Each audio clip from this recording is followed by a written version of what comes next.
Me Bill, you internet. Today we're going to talk about another masterpiece from one of my favorite collaborators, John Sumner. We're going to go back to the Greg Felden music video and talk about the spaceship. You can see here from his original designs, he did this beautiful honeycomb design and even carried it through into the windows. Although you probably don't call them windows in spaceships. There's probably some nerd term like blast-proof viewing portal. I don't know, it's cardboard, who cares?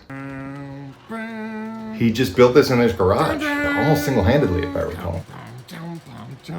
Spaceship. And it was so much fun to play, and it kind of breaks my heart that we can't just leave these things up and shoot in them whenever we want. I wish I had a garage. He used some really interesting like cardboard packing material. You can see it, the tennis racket handle, an old telephone, whatever this thing is that I broke. Oh, I broke the ship. He did simple fairy lights for stars. It just works perfectly. You can often see the seams in our outer space. I don't care, it's all make-believe. But why a spaceship? Well, if you remember when we covered this music video in episode 1. Like, subscribe, share. After Greg's car broke down, then the bear's bicycle broke down, now they're back to hitchhiking, and along comes a spaceship. It's a nice, ridiculous level up.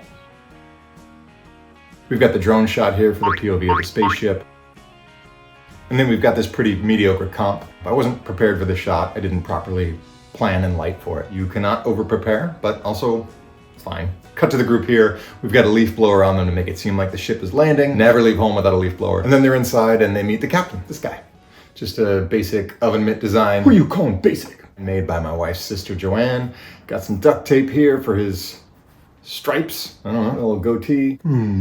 He's puppeteered by my frequent collaborator, Christine Papalexis. The ship is held aloft by a simple stick painted black.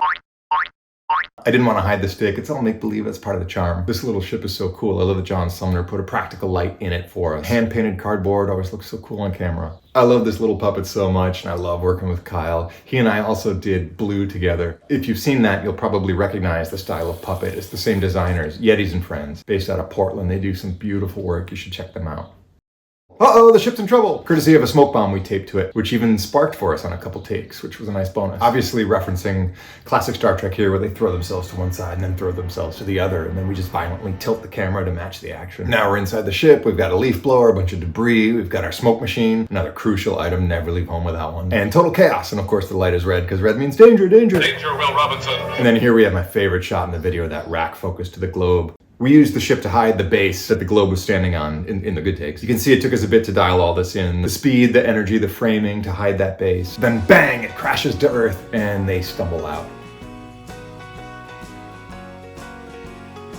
There's this great moment of the captain covered in debris that Christine did. Probably deserved a close-up, but I didn't want to break the perspective trick that we were working on. We wanted that to be a oneer. Also, sometimes it's nice to just have things living in the frame. Maybe you catch it, maybe you don't. You don't always have to shine a light on it. You know, it still happened. And then the single-take perspective shot continues. The train arrives. The characters board the train. Train pulls off. Obviously, that's just them ducking down behind this hill that they were standing on. This didn't turn out as great as I had hoped. I was actually trying to do our version of something that my friend Rufus Williams had done in one of his projects.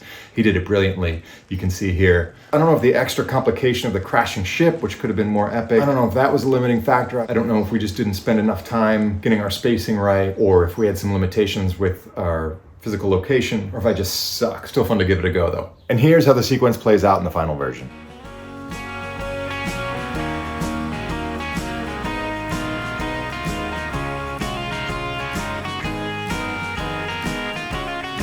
You can see the characters go from in over their heads and confused to finding their groove.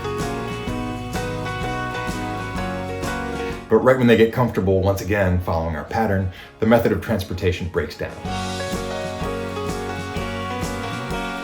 We're just a part of this human race. We're all falling down all over the place. All the stars that we don't know how to read. There's some wonderful synergy here with the lyrics falling down, the stars, this train. I don't know how we got on this train. For you and I, the view is the same.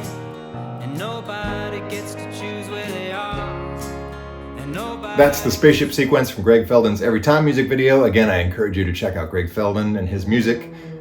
I encourage you to wait until after the motorcycle. You can find me at WilliamWatterson.com, on Vimeo. Stick around here, who knows, I might make more. You're gonna make more and you know it. I don't even know why I'm doing this in the first place. Oh, shut up, you need the attention. What attention? Nobody's even watching. Shut up, you shut up.